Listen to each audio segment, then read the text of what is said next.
The rain fell softly on the day we buried my grandmother, Eleanor Rose, the last link to my mother's family and owner of what my in-laws dismissively called that dusty old junk shop on Main Street. What Rose Antiquities lacked in modern glamour, it made up for in character.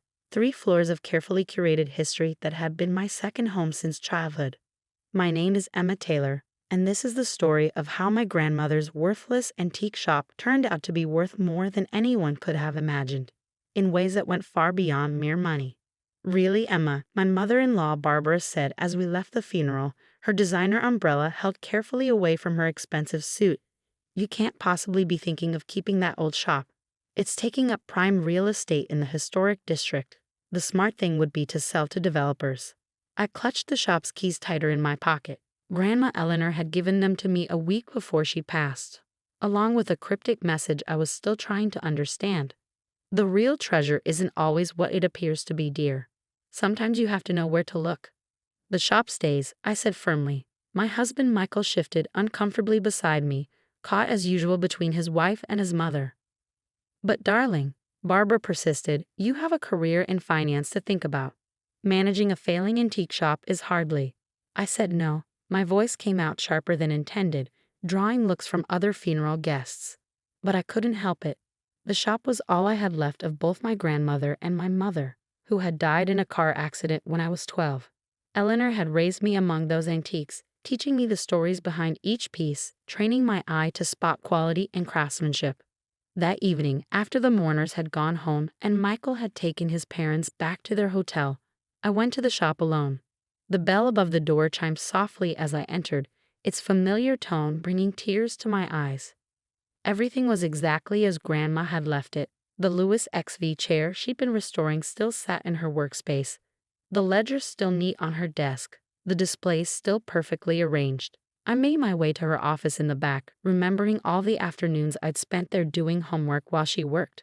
The old roll-top desk stood against the wall, its surface covered with papers and catalog references. As I began sorting through them, a leather-bound book caught my eye. It wasn't one of the shop's regular ledgers. This one was older, its pages yellowed with age. Inside, in my grandmother's elegant handwriting, was a catalog unlike anything I'd seen before. Each entry detailed not just items and prices, but complex codes and references I didn't understand. Some entries had stars next to them. Others have letters that seemed to correspond to nothing in the shop's inventory. "Oh, Grandma," I whispered, "what were you up to?" A knock at the shop's front door made me jump. Through the glass, I could see Dr. Marcus Chen from the university's history department, one of Grandma's regular customers and closest friends. "I'm sorry to disturb you, Emma," he said when I let him in. "But Eleanor asked me to come. She left something for you with me to be delivered after." He handed me an envelope, thick with what felt like a key inside. "She said you'd need this once you found her special ledger." My hand trembled as I opened it. Inside was indeed a key, old, brass, intricately carved, and a letter. "My dearest Emma, if you're reading this, then you found my real inventory book, and Marcus has kept his promise to deliver this key. What I'm about to tell you must be kept secret for now. There are people who wouldn't understand what I've spent my life protecting. Rose Antiquities isn't just an antique shop. It's a safe house for some of history's most significant lost treasures. Your grandfather and I started this work in 1962, helping European museums recover artwork that had been stolen during World War II. Over the years, it evolved into something bigger. The coded entries in my ledger, those are the real items, hidden in plain sight among the regular inventory. The stars mark pieces that museums and collectors have been searching for decades. The letters correspond to their true provenance. But you have to be careful. There are people who have suspected what we do, the Carmichael family in particular. They've been trying to buy the shop for years, not for the real estate, but because they think they know what's hidden here. The key opens a hidden room in the basement. Take Marcus with you when you go down. He knows about some of the pieces, and you'll need his expertise to understand the full scope of what's there." I'm sorry I couldn't tell you this while I was alive. It was safer for you not to know. But you're ready now. You've always had the eye for it, even as a child. Remember when you spotted that fake Tiffany lamp at the Anderson estate sale? You were only 10, but you knew something wasn't quite right about the glass work. Be careful who you trust, and whatever you do, don't let anyone pressure you into selling. especially not the Carmichaels. All my love, Grandma Eleanor. P.S. That Louis XV chair I was restoring. Look under the seat cushion. The papers there will explain everything about the Vermeer. I looked up at Marcus, my mind spinning. The Vermeer? As in Johannes Vermeer? The Dutch master? He nodded gravely. Perhaps we should check the basement before we discuss this further. The walls here, they have ears. Just then, my phone buzzed. A text from Michael. Mom's insisting on coming by the shop tomorrow morning to help you catalog everything for the estate sale. I tried to tell her no, but you know how she gets.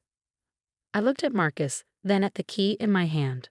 How long will it take to see what's in the basement? Several hours at least. Some of these pieces, they'll need careful documentation. Then we better get started. Barbara Winston isn't known for her patience, and tomorrow morning she's going to learn that her daughter-in-law's worthless inheritance is anything but junk. As we headed toward the basement door, I could have sworn I heard Grandma Eleanor's soft chuckle among the antiques. The real adventure was about to begin. The basement key turned with a soft click that seemed to echo through the silent shop. Marcus held the flashlight steady as we descended the narrow stairs, past the regular storage area I'd known all my life, to a section of wall that had always looked perfectly ordinary. Your grandmother was brilliant with hiding things in plain sight, Marcus said, running his hands along the wooden paneling. Most people never realize that this wall doesn't match the building's actual dimensions. The hidden door blended so perfectly that even knowing it was there, I barely saw the seam. It swung open silently, revealing a climate-controlled room that stretched nearly the length of the building.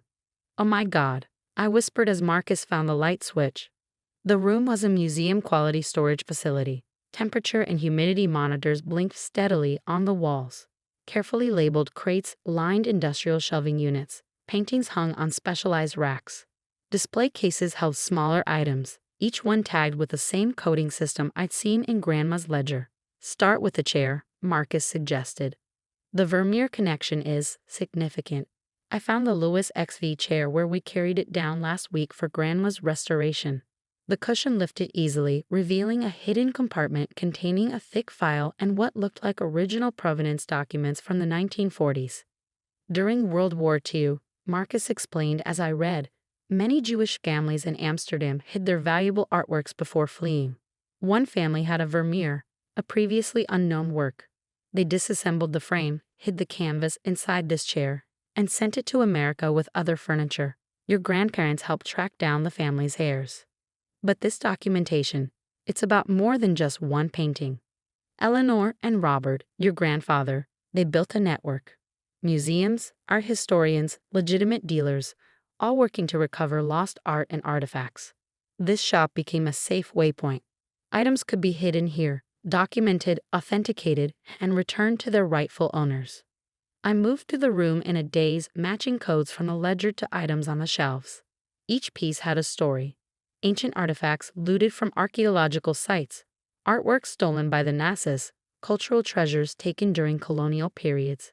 The Carmichaels, I said suddenly, remembering Grandma's warning. They know about this. They suspect Gregory Carmichael's father was involved in some questionable acquisitions. He's been trying to find evidence of lost pieces for years. That's why they keep trying to buy the building. My phone buzzed again. Another text from Michael. Mom's determined to come by first thing tomorrow. Says she's already called an estate liquidator.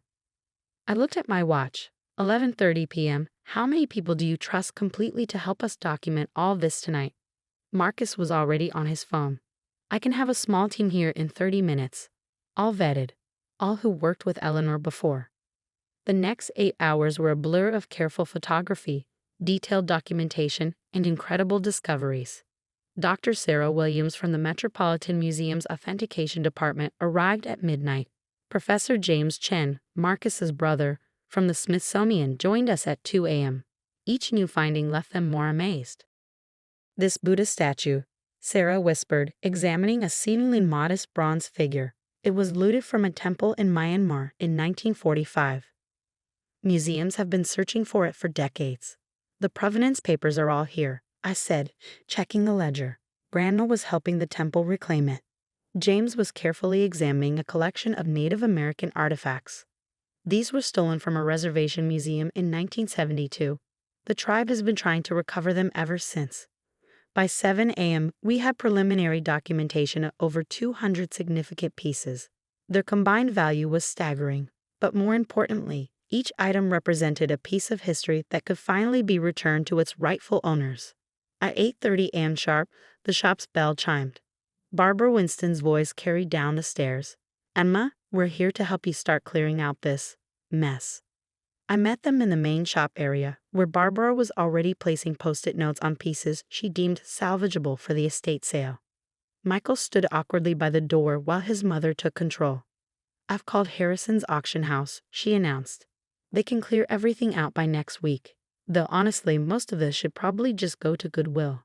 "That won't be necessary," I said calmly. "I've already had the inventory evaluated." "Oh, honey," she laughed, "I know you're attached to your grandmother's little collection, but we need to be realistic about Mrs. Winston." Sarah Williams appeared from the basement stairway, her Metropolitan Museum ID badge clearly visible. "I'm Dr. Williams, head of authentication at the Met. We're going to need you to step away from that salvageable piece you just tagged. It's a 15th century Italian devotional piece that was looted from a church in Florence in 1944. Barbara's hand jerked back from the small wooden panel as if it had burned her. What? "Emma," James Chen called from the basement door, "the Smithsonian's director is on FaceTime. He'd like to discuss the Native American artifacts." Michael found his voice first. "Emma, what's going on?" I held up Grandma's ledger. Rose Antiquities wasn't just an antique shop. It was a safe house for recovering stolen art and artifacts. Grandma and Grandpa spent 50 years helping return lost treasures to their rightful owners. But that's impossible," Barbara sputtered. "Eleanor was just a small-town antique dealer." "Actually," Marcus said, emerging with a familiar-looking folder, "she was one of the most respected art recovery experts in the world. She just preferred to work quietly." He opened the folder, revealing newspaper clippings dating back to the 1960s, stories of mysterious recoveries of lost artworks, each one mentioning an anonymous American source. "The shop stays," I said firmly, "and the work continues." Just then, the bell chimed again. Gregory Carmichael strode in, his usual air of entitled confidence firmly in place. "Ah, Emma, I heard about Eleanor's passing. I have some papers for you to sign.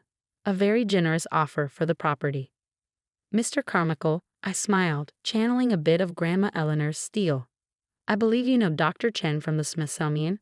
He was just cataloging some interesting pieces, including several that match the descriptions of items your father acquired under questionable circumstances in 1965.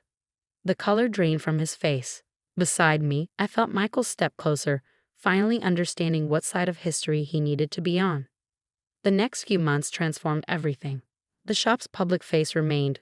We still sold legitimate antiques to regular customers. But now Michael helped me manage the more complex operation below, carrying on Eleanor and Robert's legacy of returning lost treasures to their rightful owners. Barbara stopped coming by the shop. The one time she did visit, she happened to be there when we returned a medieval manuscript to a small monastery in France. The abbot's tears of joy as he reclaimed his order's lost treasure seemed to finally help her understand that some things are worth more than their sale value. Last week, I found a letter I hadn't noticed before, tucked into the back of Grandma's ledger. "Emma, by now you've discovered what Rose Antiquities really is, not just a shop, but a mission.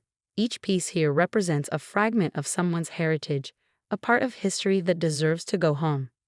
Your mother understood this. She was helping us research lost artworks when she had her accident. I couldn't bear to tell you then, but I knew someday you'd be ready to know, and to continue what we started. The real treasure isn't in the monetary value of these pieces. It's in the joy of a family reclaiming their heritage, a museum completing their collection, a culture restoring its artifacts. That's the true worth of what we do. Take care of our life's work, dear one. And remember, sometimes the most valuable things are hidden in plain sight. All my love, Grandma Eleanor. The shop still stands on Main Street, looking much as it always has. Customers still browse for vintage furniture and interesting curios. But now I understand why Grandma spent so much time in her office, making international calls in the middle of the night, why certain pieces would disappear without ever being sold. why some visitors would leave with tears of joy after private meetings in the back room. Michael helps manage a legitimate antique business now, having left his corporate job to join me full time. He has a good eye for it, though he still sometimes shakes his head in amazement when we unlock that basement door. Barbara tells her country club friends that her daughter-in-law does something with art recovery, making it sound as prestigious as possible without understanding the real scope of our work. That's fine. Like Grandma Eleanor, I've learned that sometimes it's better to let people believe what they want to believe. Yesterday, a young woman came into the shop clutching a faded photograph of a painting that had hung in her grandmother's house in Warsaw before the war. As I took her to my office and opened Grandma's ledger to check a familiar code, I could almost hear Eleanor's voice. The real treasure isn't always what it appears to be, dear. Sometimes you have to know where to look. Rose Antiquities continues its quiet mission, hiding history's lost treasures in plain sight until they can find their way home. And in my grandmother's old office, I'm teaching my own daughter about provenance, authenticity, and the true value of preserving the past. Some might call it just another antique shop, but we know better. After all, the most precious things often look ordinary to those who don't know where to look.